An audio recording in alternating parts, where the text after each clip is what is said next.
संविधान दिवस और इसी दिन नागरिकता, चुनाव, अंतरिम संसद से जुड़े कुछ प्रावधान तुरंत लागू भी हो गए थे। लेकिन पूरा संविधान तो 26 जनवरी 1950 को लागू हुआ, जिसे हम गणतंत्र दिवस के रूप में मनाते हैं। ऐसा क्यों? हाँ, पूरी तरह से संविधान लागू हुआ 26 जनवरी 1950 को। इस तारीख को चुनने के पीछे एक ऐतिहासिक कारण था। दरअसल 1929 के लाहौर अधिवेशन में कांग्रेस ने पूर्ण स्वराज का संकल्प लिया था और 26 जनवरी 1930 को पहला पूर्ण स्वराज दिवस मनाया था। उसी ऐतिहासिक दिन की याद में 26 जनवरी 1950 को संविधान लागू करने के लिए चुना गया। अच्छा, ये वजह थी। तो ये थी हमारे संविधान के बनने की एक संक्षिप्त कहानी। कितनी मेहनत, कितनी बहसें, कितने अलग अलग विचार लगे होंगे इस एक दस्तावेज को बनाने में। सचमुच ये सोचना भी स्वगे लगता है कि इतने विविधताओं वाले देश के लिए, जहां इतने सारे धर्म, भाषाएं, संस्कृतियां और हित थे, उन सब के लिए एक ऐसा संविधान बनाना जो सबको साथ लेकर चले, ये कितनी बड़ी चुनौती रही होगी।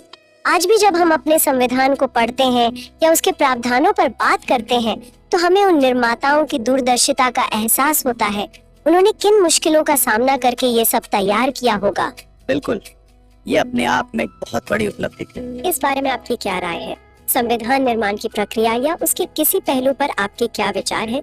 नीचे कमेंट्स में जरूर साझा करें। संविधान की तैयारी में ना अक्सर ये प्रस्तावना और अनुसूचियों पर सवाल बनते हैं।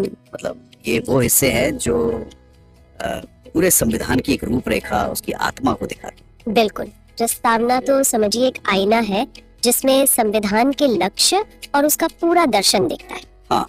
और अनुसूचियां वो एक तरह से ढांचा है जो शासन चलाने की जो बारीकियां है ना, उनको समेटे हुए। अच्छा, तो ये दोनों मिलकर ही संविधान को एक मुकम्मल दस्तावेज बनाते हैं। तो फिर प्रस्तावना से ही शुरू करते हैं। इसमें कुछ बहुत मतलब वजनी शब्द लगते हैं। संप्रभु, समाजवादी, पंथ निरपेक्ष। हाँ है तो। लोकतांत्रिक, गणराज्य। और ये शक्ति कहाँ से मिलती है संविधान को? देखिए, शक्ति का स्रोत तो प्रस्तावना की पहली ही लाइन में है, हम भारत के लोग। हम भारत के लोग। हाँ। यहीं से सारी शक्ति आती है।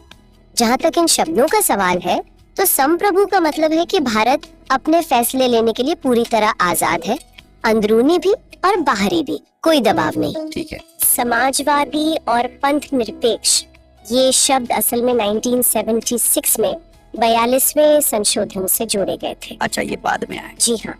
समाजवाद का इशारा है सामाजिक और आर्थिक बराबरी की तरफ, एक लक्ष्य है वो। और पंथ निरपेक्ष का मतलब है कि भाई सरकार का